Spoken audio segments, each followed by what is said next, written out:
Man, welcome to BHack, and again, thank you so much for your time. And feel free to introduce yourself and start your talk. All right, thank you. Thanks everybody. My name is Riancho, and I'm the head of information security at Wildlife.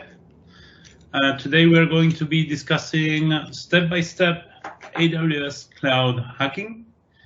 I know that some of you don't speak English very well, so I'm going to try to go slow. If at some point I'm going too fast, please let me know, and I'm going to slow down even more. Wildlife is a company that was born in Brazil, in Sao Paulo, and we have 700 employees. Many downloads, 2 billion downloads of our games. We are a gaming company, and we have offices in Buenos Aires, where I live, in Sao Paulo, in Ireland, and San Francisco. So we are a worldwide company, and some of the research that I'm going to tell you about is what I apply as a head of information security here at Wildlife. So we're going to start with this view from an attacker to a web server that lives on AWS. This attacker, the only thing that he knows is that there is a web server, there's an IP address, and that's it.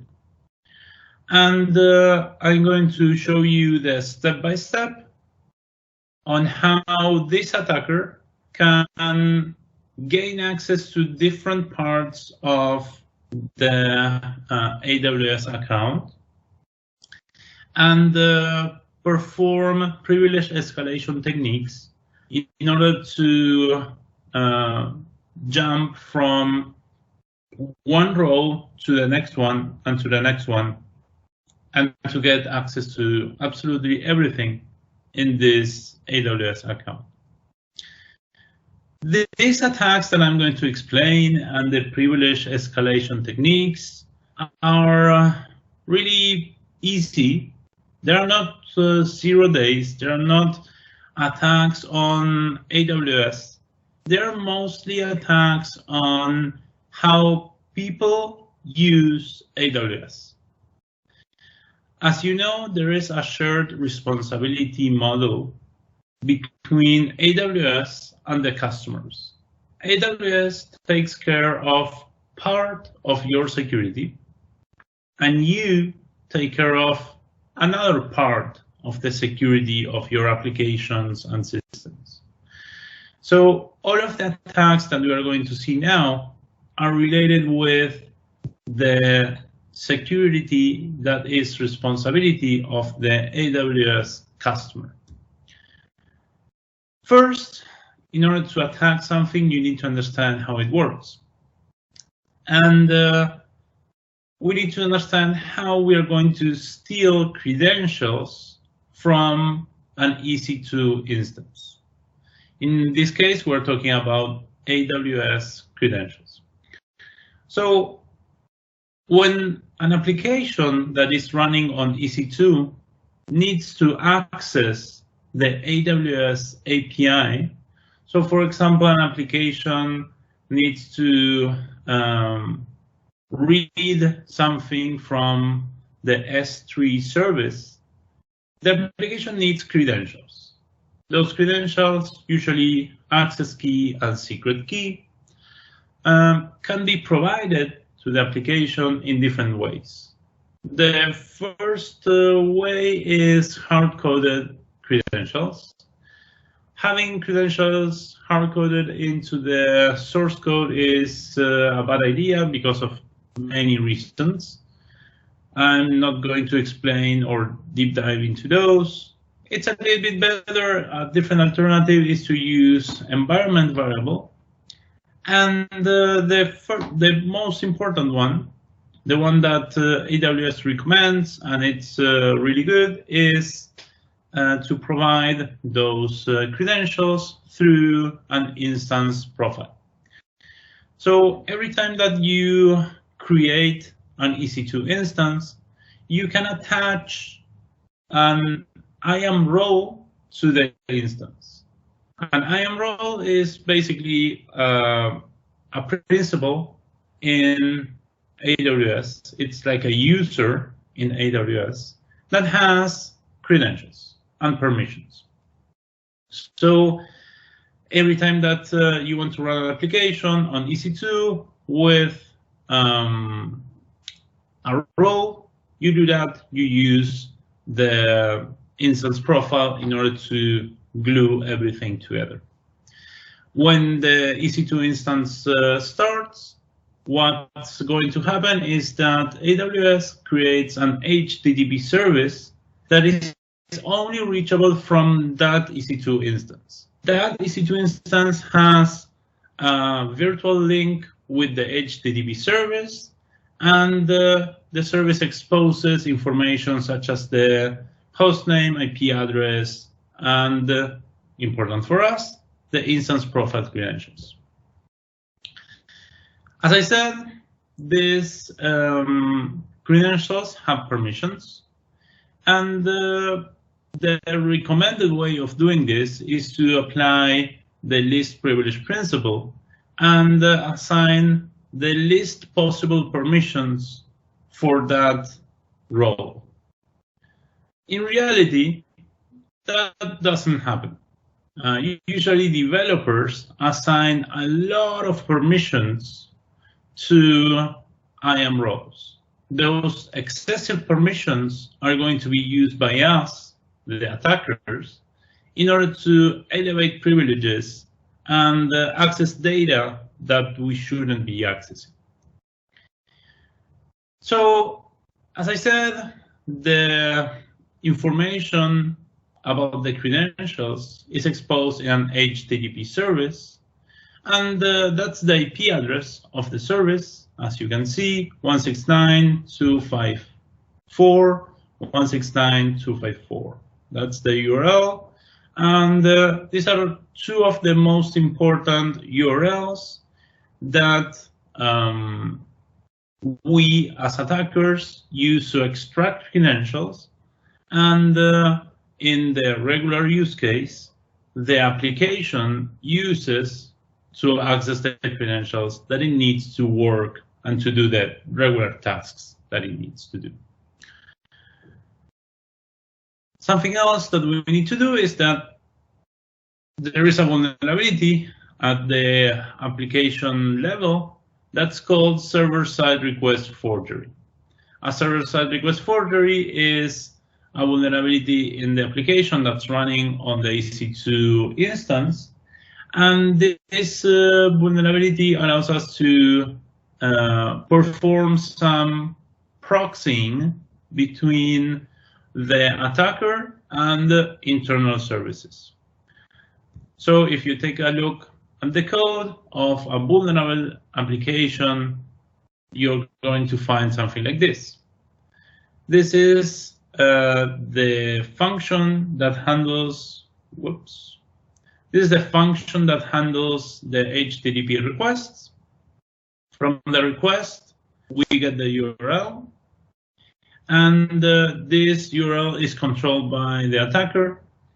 What's happening here is that the application does a URL open of this, which is controlled by the attacker, and then it returns the HTTP response. As I said before, think about server-side request forgery as a proxy. All right, so I'm guessing that you see where I'm going. In the past, I said that we have an internal service exposing credentials, and right now I'm saying that there is a server-side request forgery vulnerability which allows us access to this internal service. So what's going to happen now is that I'm going to demo how to exploit this. As you can see here, there is a tool called W3AF. That's a web application scanner The web application scanner has a plugin for detecting remote file includes or server-side request forgery. It's almost the same thing. And here we set the target to the application that we want to attack. We start the scan, and a few seconds later, it's going to identify that vulnerability in the URL parameter of this path. What's going to happen now is that we as attackers are going to use that server-side request forgery in order to access the credentials from the instance metadata server. We perform an HTTP request and get access to the instance metadata server. And in here, as you can see, we set the URL here to get the name of the role that's associated with the instance profile. And now what we're going to do is an HTTP request in order to get the actual credentials. We output the credentials to creds.json, and here we can see that we have the access key, the secret access key, and a token. Those three are the ones that we need in order to send requests to the AWS API, impersonating the web application role, which is used by the EC2 instance. So we're going to continue here. Now what we're doing is getting those credentials from the web application role and setting them as environment variables. That's something that you do in order to be able to use those credentials with the AWS command role. The first step that almost every attacker is going to do is to call the getCallerIdentity method on the STS API. That's basically a way of saying, who am I? STS getCallerIdentity is who am I on the AWS world. So what you do there is call this, get the account ID, get the name of the role, get the ID of the instance, and a little bit more. Then the attacker is just exploring. He says, okay, are there any S3 buckets here? There is one S3 bucket. Then he lists the contents of the S3 bucket and finds a creditcards.csv file laying around. So that's the end of the first demo, but we are going to have many more. As you can see, what we did is to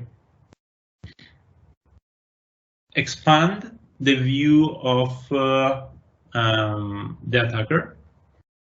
In the previous view, we had no knowledge about the web application role. We had no knowledge about the S3 bucket.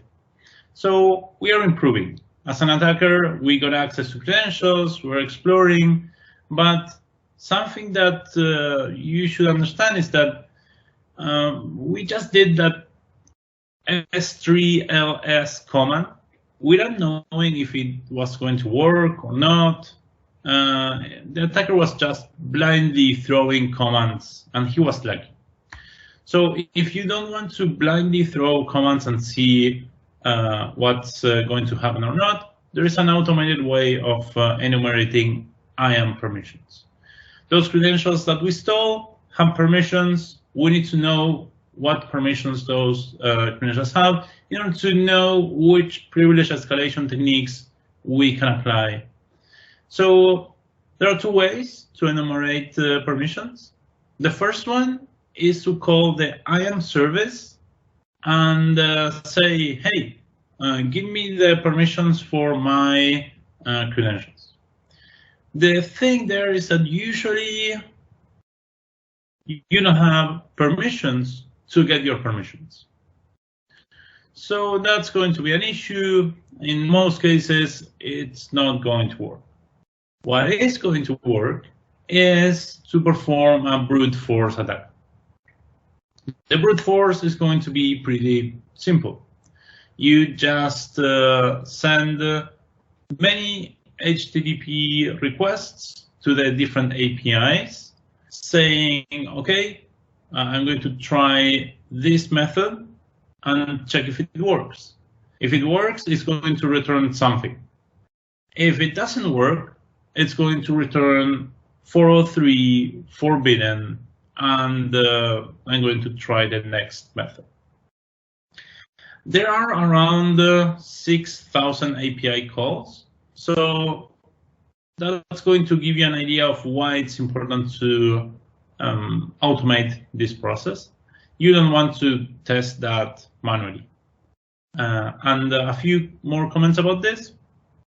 Usually you want to perform read-only calls like get, list, and describe. And you want to avoid calls like terminate instance. You don't want to test if you can terminate an instance, because if you actually can, the instance is going to be terminated and you're going to be generating downtime for that application. And that's usually not good. There is one tool called Pacu. Pacu is like Metasploit for AWS exploitation. It's really good, but when I wanted to perform permission enumeration, I found that the supported services were just a couple, and I wanted to actually enumerate the permissions for all of the services, like the 250, 300 services that AWS has. So, and I also found some other limitations that I disliked about Pacu. So I wrote something called Enumerate AM, which is a tool that I made open source, and it has some benefits over the alternatives. It uses multi-threading in order to speed up the whole process. Also a TCP/IP connection pool in order to also make it faster. And it has support for all services. So it's possible to identify your permissions on absolutely everything on AWS. Let's see how this works. Right. Okay, so we are going to enumerate permissions on AWS. In order to enumerate those permissions, we are going to use Enumerate AM, pass the access key, secret key, and the session token. The tool is going to just try every AWS API and tell you the ones that work. So in here, it's telling us that list buckets worked. That's something that we already knew. But something interesting, new for us at this point, is that we have access to Lambda. This access to Lambda is going to be used in the next steps in order to perform some exploitation process and privilege escalation. Okay, so before we finish the demo, here we have the output of the list functions call in the Lambda API. And what we see here is the function ARN. The function name is monitoring. There is a role. It's a monitoring role. And we have some more information like, okay, this is Python 3.6. and some other stuff that's not that interesting. In a very similar way, Lambdas have roles. So at the beginning of the talk, I explained that EC2 instances have instance profiles, which are attached to an IAM role. Lambda functions can also have roles attached to them in order to get access to the AWS API. So that's what we see here. This Lambda function, when it runs, it's going to run using this role. All right, let's continue. I think that's the end. Yeah. Okay. Next. Now, as an attacker, we have a little bit more information. We know that we have some kind of access to Lambda functions APIs. We were able to list functions. We know that we have some other list something in Lambda. We suspect that we have some more access to Lambda, but because remember, we are only trying the read API calls, not the ones that create stuff. So we suspect that we have some more access, but we're not sure yet. And we know that there is a Lambda function called monitoring and a role also called monitoring. All right, so we know that this web application role has some permissions. The thing is that even after doing permission enumeration, we're not exactly sure what we have. We suspect that we have something similar to what we see here. S3 star, Lambda star on every resource. We suspect that we have that, but we are still not sure. What we do know is that what we want is action star on resource star. This policy is our goal. If we reach this policy, we win. If we have a set of credentials that can perform every action on every resource of the AWS cloud, then that's it. It's like having root on Linux. There are many privilege escalation techniques. Most of them are very well documented, and some of them are implemented in Pacu. What we're going to do now is to use one of those privilege escalation techniques that uses Lambda. What we're going to do is first identify an existing role that has high privileges. We are not sure, but maybe we're going to try. The monitoring role is going to be our target. Then we're going to create a new Lambda function and associate it with that role. And finally, we're going to run that new Lambda function. The source code of that Lambda function is going to simply read the credentials associated with the monitoring role and send them as output. Let's see how that looks. I think it's going to be much clearer once you see this. So this is the source code of our exploit. The exploit is going to be the Lambda function. And what we create here is from the environment variable, read the access key, secret access key, and session token, put everything in a dictionary, and return it. That's going to be our Lambda function. What we're going to do is create a zip file because AWS requires us to create a zip file in order to instantiate the Lambda function.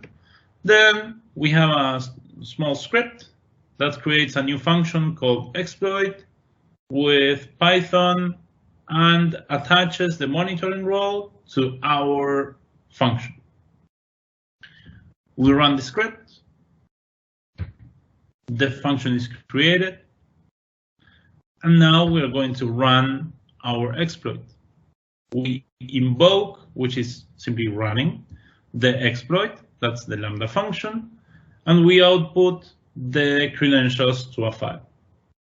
Then we remove the Lambda function that we created as our exploit in order to do a privilege escalation. And here we see that we have the credentials. These credentials are associated with the monitoring role. What we do now is we configure those credentials as environment variables. And we're going to run STS getCaller identity in order to just confirm that those credentials actually work. They do work, and they are associated with the monitoring role, which is great. Before we had no access to that. And now we are once again trying to see what's there. So we could take these credentials and perform permission enumeration once again, or we could just try to see what works and what doesn't. In this case, we're just trying. We list users, we list roles, it works. That's very, very, very good because it means that we have access to the IAM APIs, or at least to some of those. We list the information about the role. We are checking the policy attached to the role. The policy is going to give us the permissions that we have. And this is great. So the monitoring policy, which is attached to the monitoring role, has action star on resource star. So at this point, the attacker has every permission to run every AWS API on this account. This is great. From the attacker's perspective, this is amazing. What we're going to do now is to keep exploring. What we see here is an admin role that also exists in this account. This admin role has an assume role policy document. I'm going to explain this a little bit more in detail in the next minutes. Let's continue. We're going to just check the permissions associated with the admin role. The admin role has an admin policy attached to it. And as we were expecting, the admin policy grants all the permissions. All right, and then we know that we have every permission, so we just keep exploring. We want to know which EC2 instances exist on that account. We see 3 different EC2 instances: NAT instance, web, and accounts payable. They live in different VPCs, and something interesting is that 2 of those have public IP addresses, and 1 doesn't have a public IP address. All right, and the different VPCs. We have a private VPC. Usually on AWS, private VPCs don't have access to the internet, and a public VPC which does have access to the internet. All right, that's it. So we know a lot about the account right now. Let's review what we did. First, we got access to the web application role. From the web application role, we created a Lambda function and escalated privileges to the monitoring role. Using this monitoring role, we did different steps in order to identify VPCs and also identify the EC2 instance named accounts payable that lives here. Also, using the monitoring role, we identified that there is an admin role which has a trust policy which allows someone on a different AWS account to assume the role and get access to it in order to run commands and manage this account. This trust policy is the document that I mentioned before and is something that we're going to go in depth now. At this point, we have almost every access that we want, but if at some point the server-side request forgery vulnerability is fixed, all this access goes away. Why?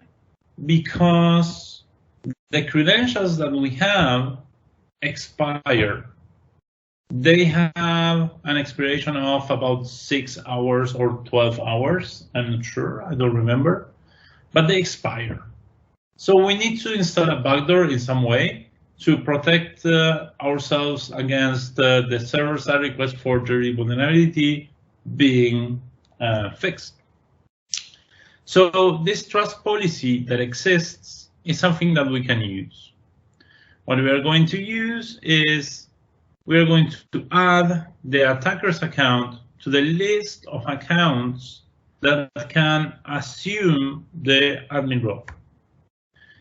Right now, the assume role policy looks like this. So only this account can assume the admin role. What we want to do as attackers is to add this line. By adding this line, what we're doing is allowing our account, the attacker's account, to assume this admin role. Let's do that. Backdooring. All right, get caller identity. Who am I? We are monitoring role. Monitoring role has every permission on the account. We check the assume role policy document, and this is the original one. It hasn't been modified in any way.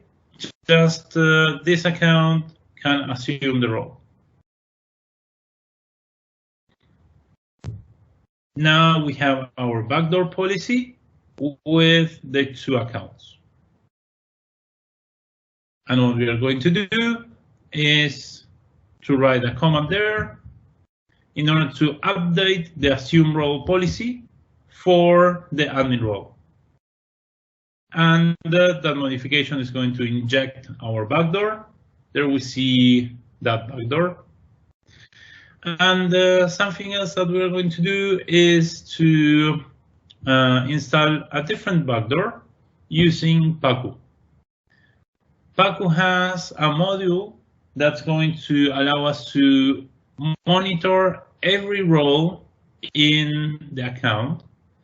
And every time a role is created in the account, Pacu is going to run a Lambda function and create a backdoor in that role using the same technique that we saw before. So every time it's going to run that Lambda function with a weird name, and every time it's going to backdoor the new roles that are created in that account. What we're going to see now is how that backdoor works. So who am I? I am the attacker. on the attacker account, I am the attacker user. What we're going to do is assume role of this account. This is a target account. I assume the role AdminRole, and I have the credentials for that AdminRole. All right. This is not so important. Okay, so that's how it looks for us right now. This is the attacker account. We injected that as a backdoor, and we don't have much more changes there, but there's something that's bothering the attacker. This private VPC with the accounts payable application there, it's completely isolated from the internet. And if there is something isolated from the internet, it's because it has sensitive information. And as an attacker, I want to gain access to that accounts payable EC2 instance.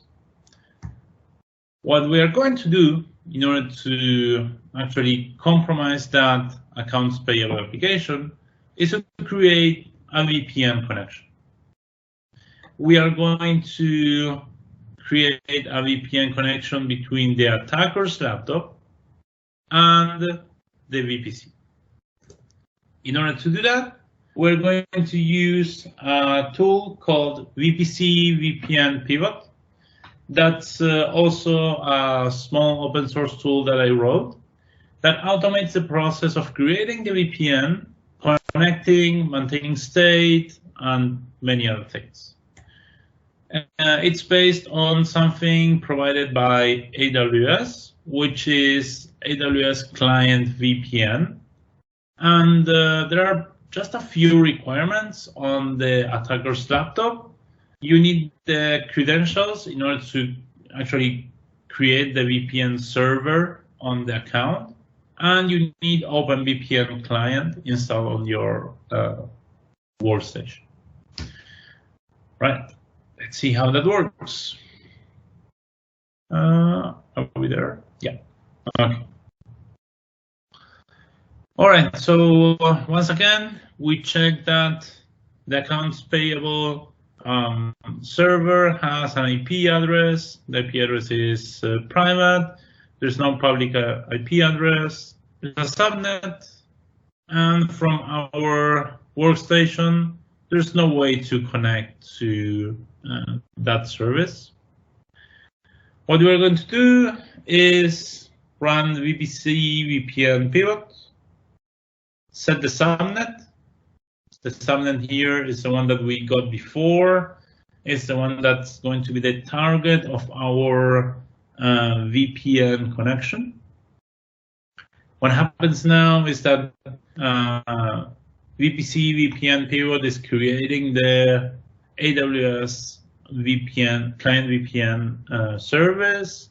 It's checking the IP address range that needs to be used, the DNS servers, and a lot of stuff there. It takes some time, and then we just connect to the VPN.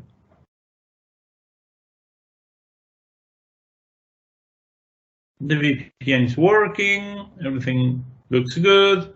We now have a route that's going to allow us to reach that accounts payable service.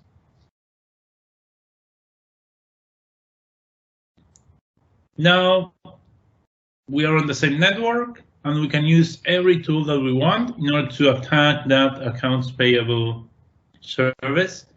We can use Nmap, Metasploit, W3AF, anything that you want, you can use in order to attack the accounts payable application.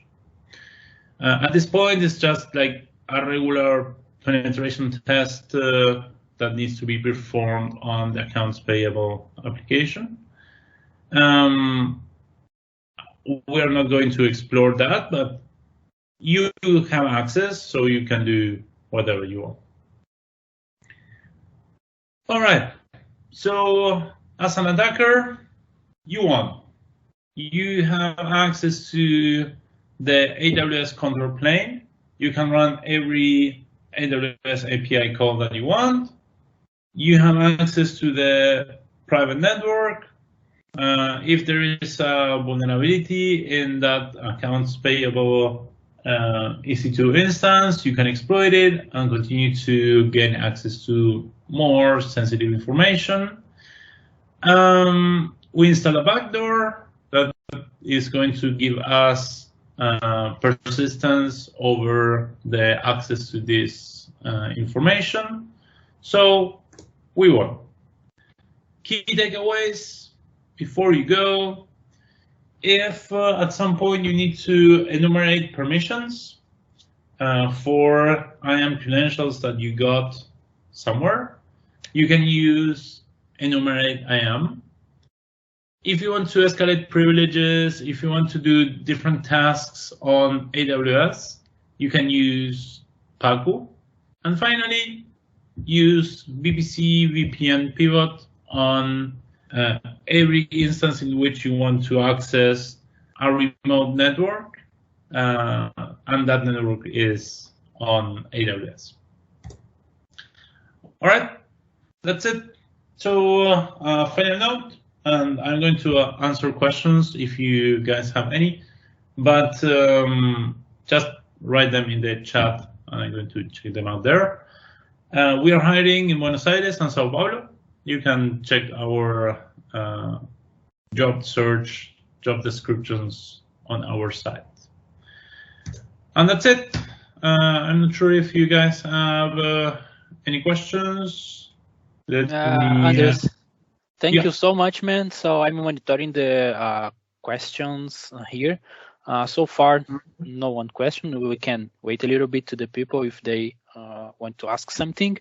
But man, awesome talk. Really, really worth and totally useful. Thank you so much for sharing it. Awesome. Perfect. So let's wait a little bit just to check if someone has some question. I don't know where to go. Chat. Here. There's a chat. No, you cannot see the chat because this chat is the internal one. So I'm monitoring the question and answers. There is a separated space for that. All right.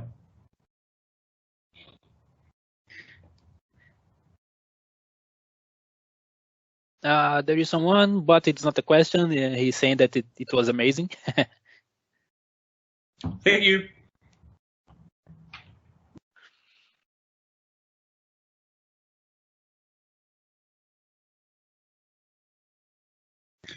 A few comments. You can just search step-by-step AWS cloud hacking, and you're going to find this presentation. And you're also going to be able to find on the Askinema site all of these demos. You can copy-paste from them all the commands and everything. And the tools are the open source tools that I wrote and are related to this. For example, Enumerate AM. If you find the presentation, you just click here and you go to the open source tool, and the same goes for VPC VPN pivot. Cool, man. So looks like no questions. If some further questions appear here, I just forward for you later. All right, perfect. Okay. Man, thank you so much, and have a nice weekend. All right, bye-bye. You.